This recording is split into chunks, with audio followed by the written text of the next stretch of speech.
ጾም ወደ ክብር መውጫ መሰላል ነው። ሰው አለመሆን ነው አለመጾም። በቀን 3 ጊዜ የሚበላ ሰው እንስሳ ነው። በቀን 2 ጊዜ የሚበላ ሰው ሰው ነው።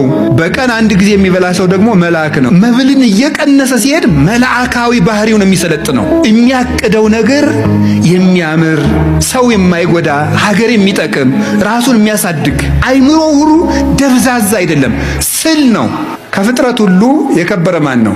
ሰው በሉ። ከሰውና ከጅብ በሆድ ማን ይበልጣል? ጅብ በሉ። እሺ ችግር የለም። ጅብ አይደል? ግን ትልቁ ፍጥረት ማን ነው? በሆድ የሚበልጥ ማን ነው?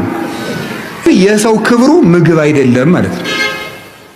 ትልቁ ፍጥረት ትንሽ ይበላል፣ ያነሰው ፍጥረት ትልቅ ይበላል። ለምን? ትልቁ ፍጥረት ትንሽ የሚበላበት ምክንያት የሰው ክብሩ ምግብ ስላልሆነ ነው። አሳማ ብዙ ይበላል። አሳማን ግዛ ተብሎ የተፈጠረው የሰው ልጅ ግን ትንሽ ይበላል። አህያ ብዙ ይበላል። አህያን የሚነዳት የሰው ልጅ ግን ትንሽ ይበላል። አንድ አቅማዷ ፉርሽካ የበላችውን አህያ ግማሽ እንጀራ የበላ ሰውዬ ነው የሚነዳት። ሆድ አያከብርም ጌታዬ። ሆድ ያስነዳል እንደ አህያ። ሙት ከልቤ እኮ ነው እንዴ! እውነቴን እኮ ነው። ሆድ እንደ አህያ ነው የሚያስነዳ። ሆዳም ከሆናችሁ ትነዳላችሁ። እውነቴን ነው። ገባችሁ? ሆድህን ከቀነስክ ትመራለህ ማለት ነው። ሆዳም ከሆንክ ትነዳለህ።